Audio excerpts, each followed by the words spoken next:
My greatest loves are my steamroller, which I've had running for over 30 years now, and my traction engine, which I've been working on for about the same amount of time.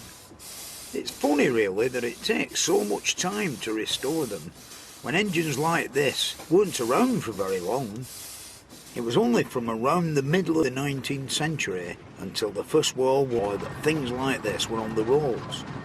By the 1920s, steam was losing out to diesel and petrol engines, and by the 1940s, steam vehicles were heading for the scrapyard in the thousands.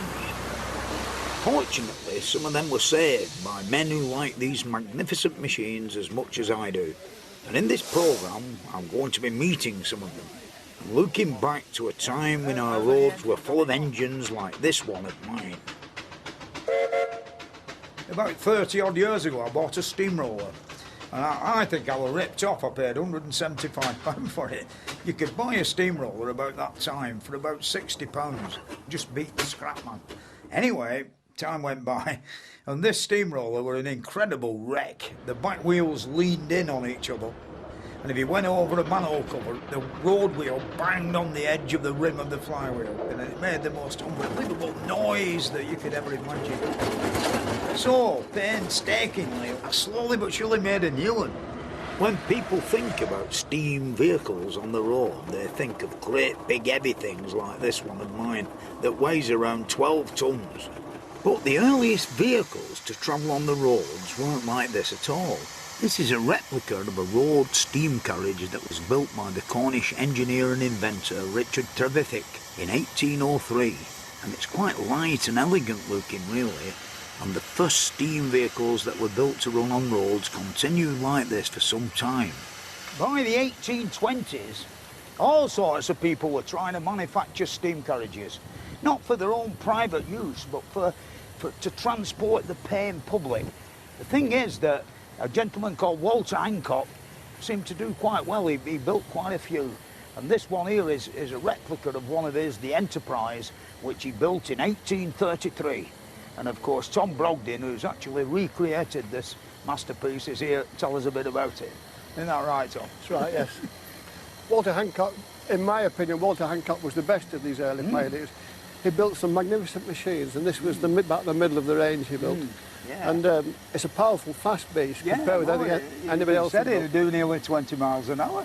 He was doing for the roads what the Stephensons were doing with the railways, with rockets, for instance. So this is a contemporary of rocket. I know he had a bit of bother, didn't he? They ended up with an explosion. Yes, one of his boilers exploded. But his boilers weren't terribly, so they weren't the best part of it. They were like 7 modern house central heating radiators bolted with bolts through. Yeah, with the fire underneath. Yes, and as you can imagine, the radiators soon burst, or the thin metal burst. Well, even one in your house frightens me sometimes. So that was certainly a weakness of Hancock. I mean, silence really would be very important, wouldn't it, to gain sort of the friendship of the authorities because of not frightening horses and things like that. He said that his machines were so quiet that horses come and looked in the cab to see how they worked. And of course the stagecoach men were very jealous of him and tried sabotage, didn't they, rolling big rocks in his way. I think that actually finished him off, didn't it? He ran out of money as well. But certainly a lot of antagonism. Aye. Now then, explain all the pedals. There we have a steering wheel. Yeah. There is a thing that looks like a brake here, but it's to release the steering so you can turn the steering wheel. It took 3 people to operate it. There's 1 person here and 1 person in the middle, and usually a guy on the back. I'll have a quick sail around the car park. Enjoy your ride. All right, mate.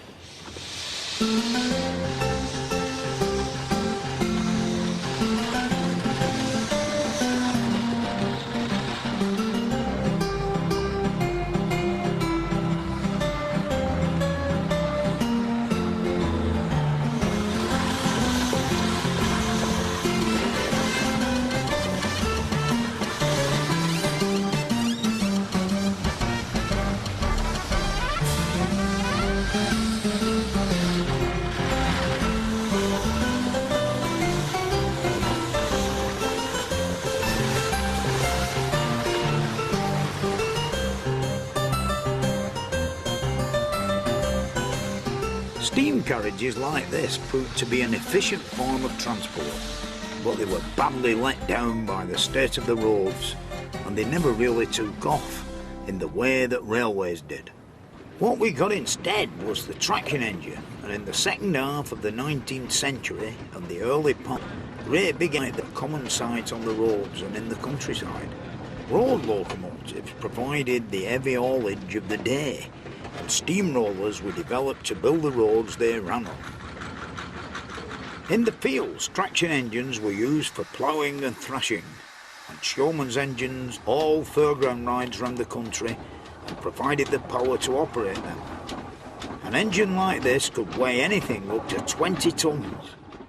Basic locomotives. This bit, of course, on a locomotive is the main bit, you know, that joins the square bit up to the round bit. And this is the boiler barrel, which is the round bit. And inside there are 32 2-inch diameter tubes that come from holes in the top of the firebox right through to the front tube plate, which of course is hiding underneath here, behind here, where they all poke out, and that's just a big void called the smoke box. And of course the products of combustion come from the firebox through the tubes to the front, and then are blasted up the chimney by the exhaust pipe. It's turned into the base of the chimney, forming a vacuum in the back axle. And the reason for this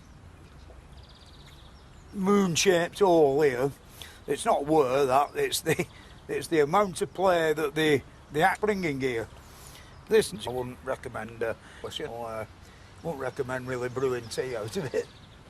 But the earliest ones were nothing like as big as this, and the first ones couldn't even get round under their own steam. When it was realised that some sort of power had got to be introduced into agriculture, the steam locomotive on the railway were already fairly well developed, and the locomotive boiler, you know, were the obvious thing to pick. And of course they put a wheel on each corner and a pair of hoists, take it from farm to farm and work the great socks out.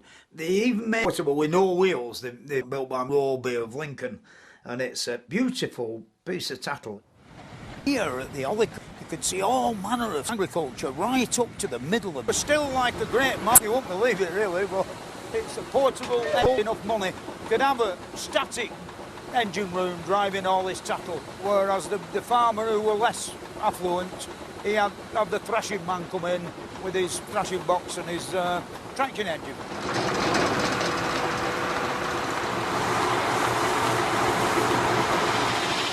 This one here was built by Roby's of Lincoln in 1915. It drives a great thing called a rack saw with a 5-foot blade on it that of course will saw up great trees into planks and wood for making post and rail fences and all that type of stuff. The semi-portable was good for jobs like running a sawmill, where the wood could be brought to the engine, but they also needed engines that could get round the farm under their own steam.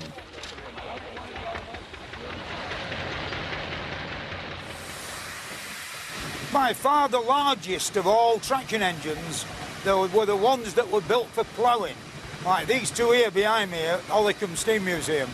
And of course, in the 1840s, when they first put the idea of using steam power for ploughing, they had various different systems that were a great deal better than horses. But then a man in Leeds called John Fowler came up with the right idea to put the winding drum underneath the boiler and have two engines, one on one endland and one on the other. And then he put a lot of thought into the plough. And when the thing were going across the field to the other engine, you dug the plough into the ground at the back. When it got to the other end, you lifted it up and the other engine pulled it back, which was quite a good, successful way of doing things. If you go to Lincolnshire and you see the fields all lovely and flat and big, I think that Mr. Fowler really were responsible for that. With a bit of God's help, very beautiful and level.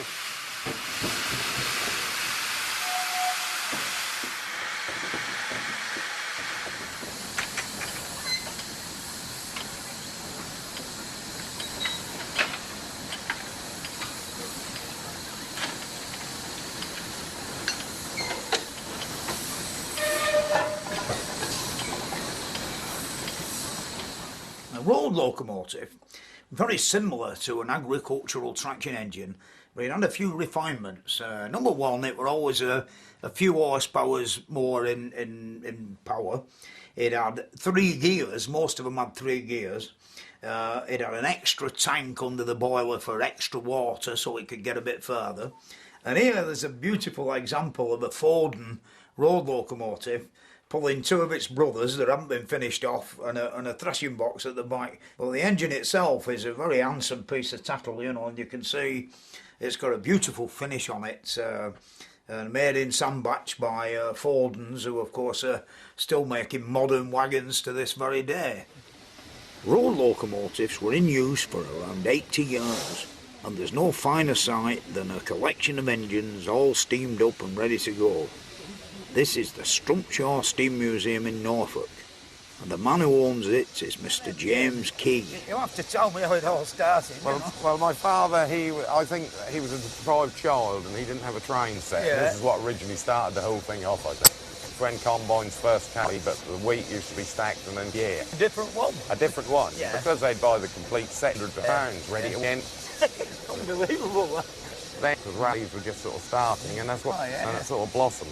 Yeah, and With traction engines, Shellman's engines, rollers, etc., and stationary engines, I think we've got approximately 30, but I never have counted them exactly. Yeah. It's very strange how it's all gone, isn't it? I mean, 30 years ago I paid 170 quid for my steamroller, and like, now they're asking like 20,000, aren't they? Well, just for a clapped out steamroller. Yeah, you're very lucky now if you get a steamroller for 20,000, because I bought that Garrett there. I had to buy it off my father's, I don't know what you call a lady friend or whatever. Oh, yeah, I know, yeah. You know, there's a lot of that goes on in the world of steam. I had to pay 35,000 for that one. Yeah, you know, and that really hurt. Yeah, that did hurt. Oh, yeah, it is a rare machine, that, isn't it? Yeah, that's the only 7-horse piston valve left, that one. That's unique, that little engine. It's like driving a Mini. It's a lovely little thing to drive. Can I have a go on that one? Certainly, have the little Garrett. First traction engine I ever had a ride on with a Garrett. That's the only one you ride on, like it, because it's unique. That's the only one left on that model. The traction engine made a big difference to farm work. The engineer could drive the traction engine to where it was needed, for things like pulling down and hauling big trees, and for threshing corn or sawing timber.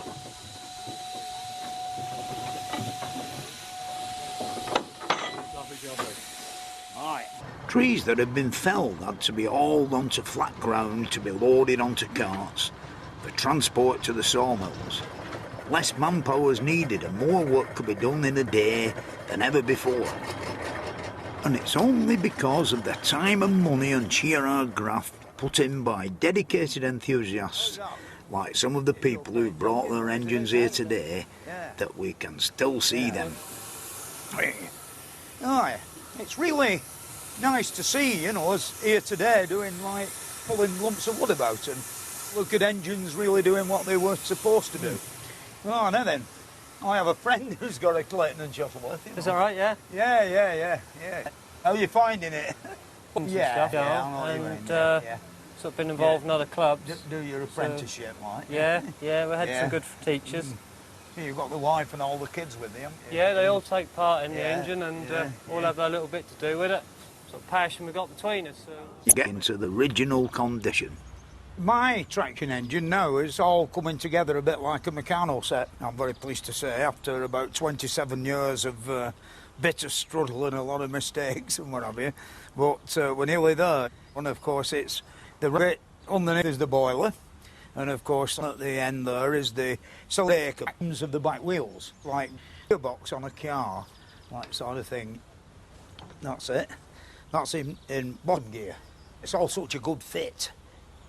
This bit is the special traction engine gauge. The company's very nice. They sent me the pamphlet with the original pricing, 17 and sixpence, something like that. Unbelievable. Now for the steamrollers. The first one was built by Thomas Aveling in 1867. And basically it was a variation on the traction engine. They got a traction engine and put 2 conical shaped rollers instead of front wheels on it with a central pivot, but the conical shaped rollers had a And that's so they developed this on a dead axle through the bottom. About 1930s they stopped making steamrollers, and of course the steamrollers that they made in 1930s lasted up till 1960s. They were so good, you know. I mean, even today when you're going along motorway, you know, and kids are in car and they say, "Oh, look, a steamroller."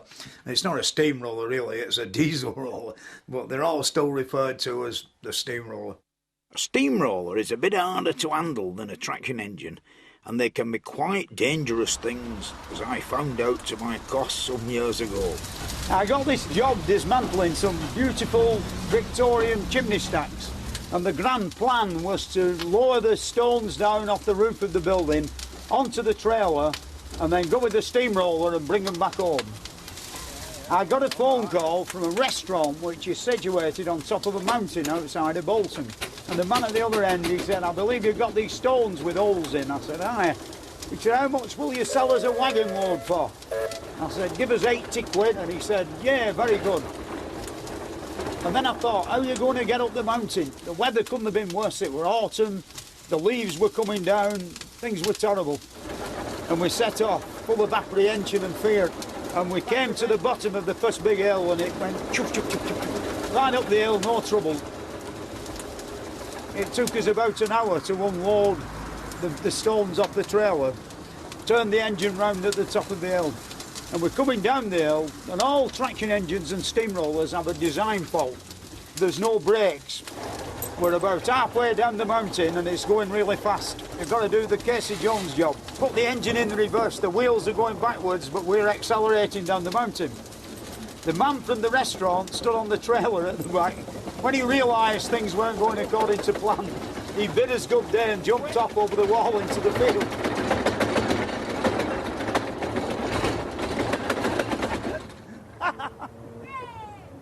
You might be laughing now, but 20 years ago, I come down this hill and the road were only half as wide as what it is now, and it were a one-way street, being pushed by a trailer that weighed 3.5 tons.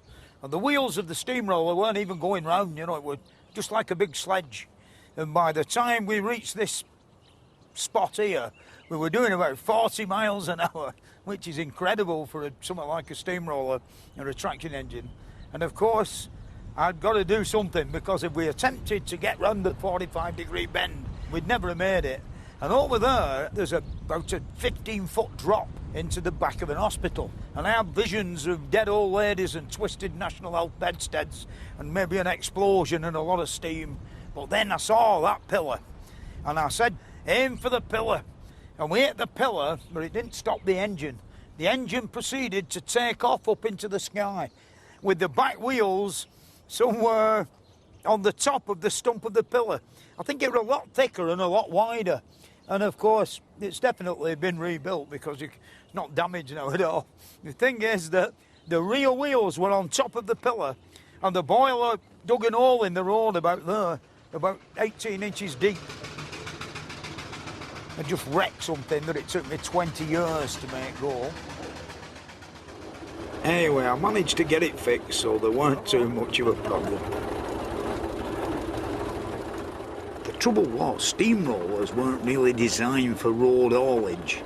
If my traction engine had been finished and I'd have had that to do the job, I wouldn't have had any problems. Back here at Hollycombe, you can see another type of engine in action. As well as providing power in the fields and for agriculture and road haulage, it soon found its way onto the fairground to drive all manner of fairground rides and, of course, generate electricity. One of the interesting things about the Showman's engines were all the wonderful embellishments, you know, the stars and the candy floss, but the most important one was the sticking on of a dynamo on the front end to generate the electricity, to provide all the music and to drive the roundabouts.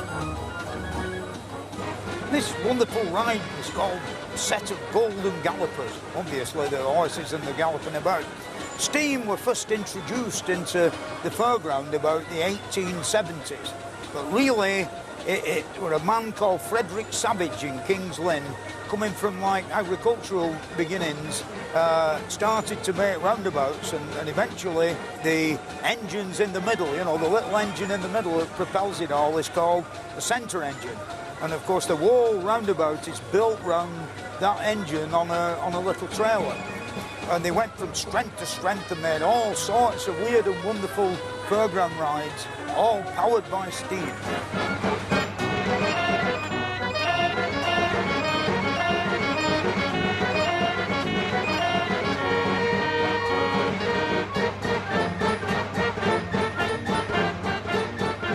When you think most people only had oil lamps in their houses, and electricity were a wonderful thing in itself. And of course these fellas arrived in the village. It were quite something to see all these lights glowing away.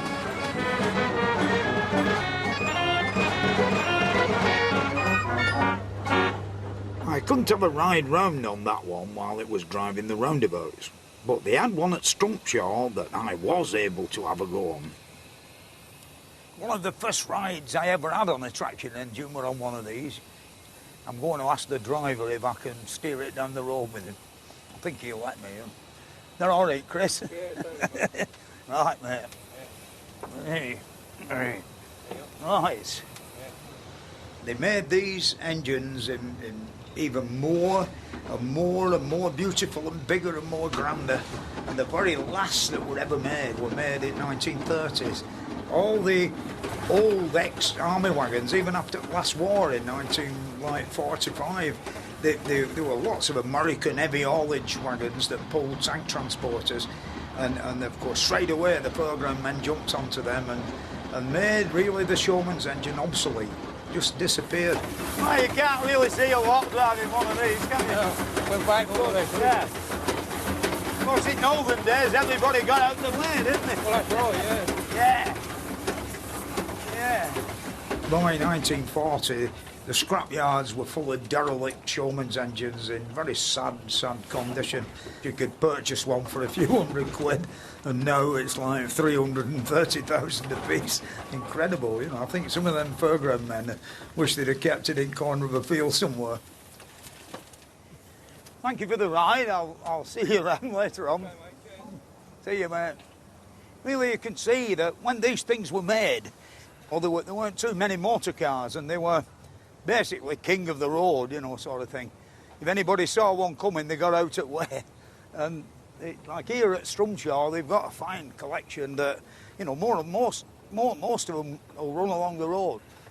And this thing here is like the latest thing in modern technology in steam wagons. It's a Ford 6-ton overtight steam wagon. And I think Pip, the driver, is going to let me have a go in it, so I'm going to climb up and have a look round. Hi, hiya Pip, how are you doing, mate? I'm all right. Not so bad. Having an enjoyable day. Very good. Yeah. Take a seat.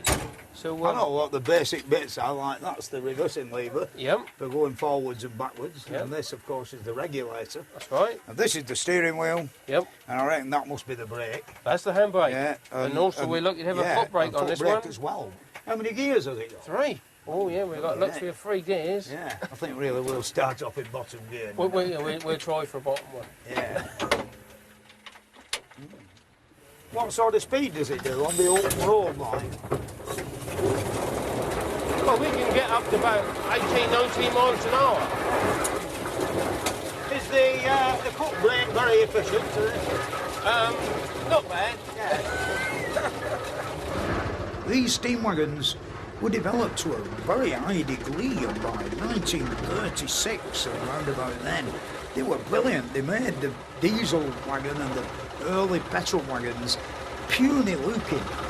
These steam wagons would do like 40 miles an hour with a trailer full of rolls of cloth, which big rolls of cloth are really heavy, and they just come down the middle of Manchester Road like an express train. Everything got out at way, you know, with the safety valves blowing out at itself, and the driver hanging out the cab all black, you know, because there's a rather strange way of putting coal on, you know, it's like a dustbin, the boiler, inside the cab.